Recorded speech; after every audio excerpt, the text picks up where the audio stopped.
The South African that Gandhi most admired was Prime Minister Jan Smuts, who was a Boer. Smuts was also such a special friend that he exchanged letters and gifts with Gandhi and sincerely respected Gandhi, as he mentioned him in several of his books. It is significant that Smuts was a humanist and had made efforts to improve the treatment of Indians in South Africa. Smuts said he was also opposed to the Nationalist Party's rule and racist policies, as he was the party leader of the South African Union, the first opposition party. On January 26, 1930s, the Indian National Congress declared India's independence. British did not recognize this declaration. In March 1930, the Salt March protests against the British salt tax again. Gandhi marched about 360 kilometers from Ahmedabad to Dandi, saying that he would rather eat salt from the sea, and he was 61 years old at the time. During the march, more than 300 protesters were beaten by police, and many were seriously injured. After the protests, the British government imprisoned more than 60,000 people, including leaders of the Indian National Congress. Colonial Governor Sir Irwin decided to negotiate with Gandhi. Gandhi attended the Anglo-India Round Table as an Indian representative. In March 1931, the Treaty of Irwin was signed. Sir Irwin agreed to release all political prisoners in exchange for an end to the civil disobedience movement. Well, Katie, looking at this way, it seems that Gandhi and the people of India have succeeded in the non-violent resistance movement, right, Katie? Tony, that's right. I think it's a victory for the people of India. But I don't know how they'll come out of the colonial government of England, Tony. Okay, let's keep watching to see how things go, Katie. So Wellington, Sir Owen's successor, took the hard line of controlling and suppressing the nationalist movement in India. Gandhi was imprisoned again for his disobedience, and the British sought to diminish his influence by isolating him. British Prime Minister Winston Churchill mocked Gandhi, calling him Hindu Mussolini. His criticism of Gandhi was widely reported in European and American media. In 1932, Britain promoted the Communal Act, which gave untouchables the right to vote separately from ordinary voters. Gandhi opposed the bill, believing it would divide Hindu society, and he even waged a hunger strike in prison. Following backlash from the Indian public, the Communal Act was replaced by the Pune Convention, which gave more seats to Dalits than before after consultation between Ambedkar and Gandhi. In 1933, Gandhi launched the Harijan movement to tackle discrimination against untouchables in India. Gandhi resigned as a member of the National Assembly of India in 1934, but returned to politics in 1936. Gandhi supported Pattabhi Sitaramaiah as the next Indian National Congress leader, but Chandra Bose became the leader.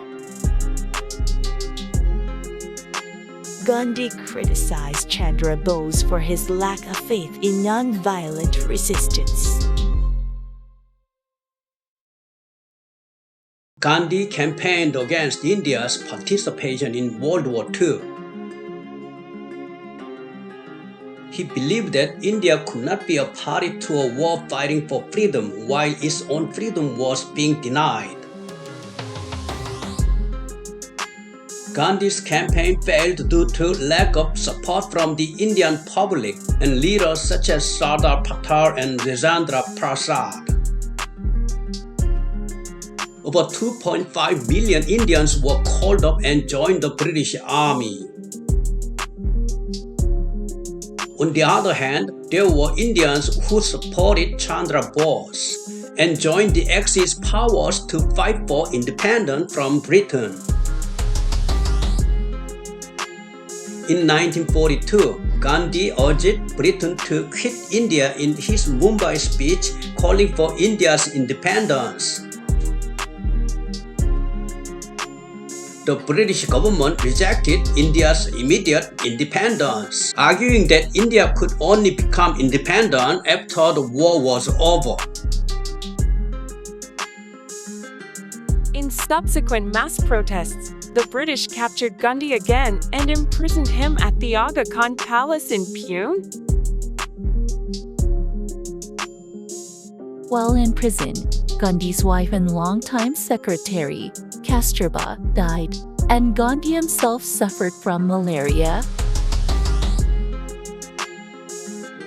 To protest his imprisonment, Gandhi supporters burned or destroyed hundreds of government-owned railway and police stations and cut power lines. Gandhi urged Indian people to stop working with the imperial government completely, not to kill or injure British people in the process, and to be willing to suffer and die if violence was initiated by British officials. Gandhi was released 2 years later on the 6th of May 1944 due to ill health. Released from custody, he opposed the separation of the dominions of India and Pakistan. Over the course of 2 weeks, he met several times with India's Islamic leader Muhammad Ali Jinnah to prevent Pakistan from gaining independence as an autonomous territory, and advocated for a coalition of Muslims and non-Muslims in the Indian subcontinent. Jinnah rejected Gandhi's offer. Meanwhile, the Muslim League cooperated with Britain and demanded a completely separate Islamic state, Pakistan, despite strong opposition from Gandhi. In 1947, after the end of World War II, India finally achieved independence. However, India and Pakistan eventually separated, which Gandhi called a psychological tragedy. In the end, when India was divided and independent, Gandhi was deeply heartbroken, saying, "I wanted to live to the age of 125, but now I can't seem to find a justification for that." He even ignored the Independence Day speeches and requests for interviews from foreign reporters on independence. The separation of India and Pakistan continued with bloody clashes between Hindu and Muslim groups across India. The conflict was especially severe in the border regions of Bengal and Punjab. Gandhi fasted to quell violence between two religious groups in Kolkata in the Bengal region. This fast was even more critical than usual, and the Muslim and Hindu leaders, who were fighting at the time reached a swift reconciliation. After staying in Kolkata for about 4 weeks, Gandhi left for Delhi to go to Punjab. In Delhi, Hindu and Sikh refugees destroyed mosques and took away Muslim homes. So Muslims escaped to Purana Killa, one of Delhi's former royal palaces. Gandhi visited Purana Killa to comfort Muslims. Gandhi abandoned his ideas of going to Punjab and spent a month in Delhi seeking to comfort refugees. As attacks on Muslims increased, they began to fast again. On the 13th of January 1948, Gandhi said in Delhi that Hindus and Muslims should be able to live peacefully as brothers. Radical conservative Hindus believed Gandhi rejected the Hindu caste doctrine and instead recognized Muslims and became hostile to him. Gandhi was assassinated on January 30, 1948 at 5:17 p.m. at the age of 79. On the day of his assassination, as he was making his way through the welcoming crowd supported by his two great-grandchildren, a man in a khaki military uniform appeared, greeted him, and tried to touch Mahatma's feet. Gandhi clasped his hands together and reciprocated with a smile. But the man got up, suddenly drew his pistol and fired 3 shots from the front. Gandhi called the god Rama's name and fell to the ground. This attack was something no one had expected, and Gandhi's great-grandchildren and the surrounding crowd were shocked by the assassination. The culprit was Natram Godse, 1910 to 1949, a radical Hindu extremist. Natram Godse was arrested on the spot and later sentenced to death by hanging on the 15th of November 1949 at Ambala Central Jail. Gandhi's last words were, "Ow, Rama." Gandhi's funeral was carried out with a burial, and his body was cremated at Rajghat south of the Yamuna River on January 31st, the day after his assassination. Distributed among several ossuaries and scattered in the Arabian Sea in 2008. At the crematorium, a black marble pedestal with Gandhi's will has been placed in the middle of the lawn. The Prime Minister of India at the time, Jawaharlal Nehru, held a memorial service to mourn Gandhi, and many Indians mourned the leader's death. On the day of the funeral, more than 2 million mourners came to mourn Gandhi's death. Considering that Delhi had a population of 1.74 million as of 1951, it was a huge crowd. At the time, there were rumors that a Muslim had killed the Hindu Gandhi, but the culprit, young Nathuram Godse, was a member of the anti-Islamic extremist Hindu militant group Rashtriya Swayamsevak Sangh. After firing the Beretta M1934 pistol at Gandhi, the young man did not run away, but stood there and gave no resistance at all. Afterwards, he was caught by the angry crowds, who immediately took his gun and was beaten just hard enough not to die. and while being dragged to the police, he was also caused to be killed as Gandhi's assassin. Then on November 15, 1949, the following year, he was hanged along with his accomplice. Even many people who had hated Gandhi strongly criticized his killing as clearly wrong. When Sir Louis Mountbatten later heard the news that Gandhi had been assassinated, the crowd shouted that it had been a Muslim's work, and he shouted back that the Muslims hadn't killed him. He argued that if the Muslims had killed Gandhi, there would have been an all-out civil war in India. Muslims respected Gandhi, so there was no reason for them to kill him, and there was an anecdote that a few months before his death, Gandhi had appeared at the place where Muslims and Hindus were fighting. And they reconciled and held a festival within a few days. Rashtriya, the Hindu extremist group to which Nathuram Godse, who assassinated Gandhi, also belonged, is now a legitimate political party that is doing well in India. Of course, Nathuram Godse was a murderer who doesn't deserve to be heard outside of this circumstance. Also, Rashtriya was unharmed because the group said they had never ordered the assassination.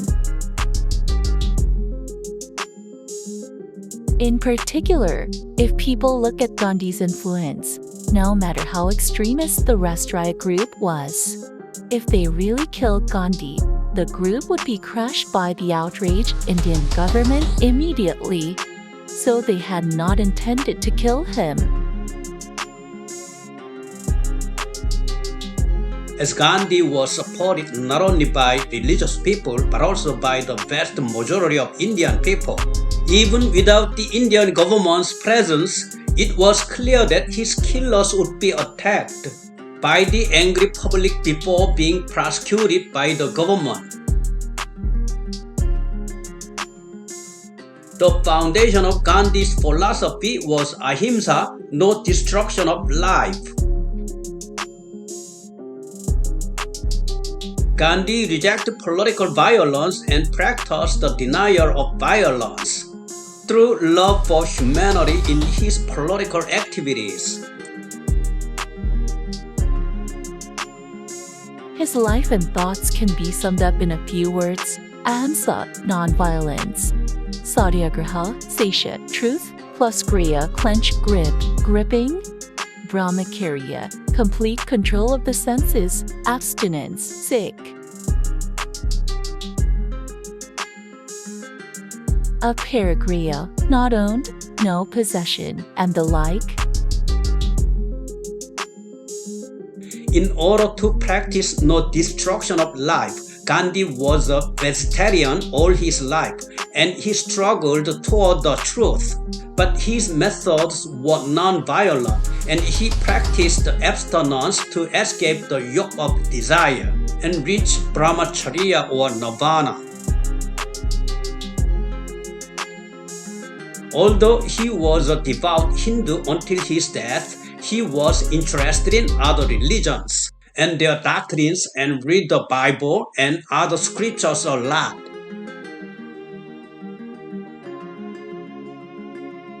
He dreamed of a unified India, but it is natural and possible to show interest in various religions in order to find a way for those religions to coexist together. Gandhi was greatly influenced by Jainism, and the terms he used related to his ideas also originated from Jainism. Gandhi's ragged appearance was similar to that of Jain practitioners, and Gandhi's asceticism can also be seen as the influence of Jainism, which practices extreme asceticism.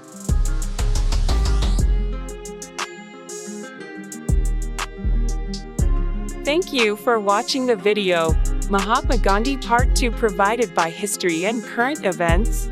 Helena, Olivia, Katie, Emma, and Tony have contributed so far as narrators. Thank you.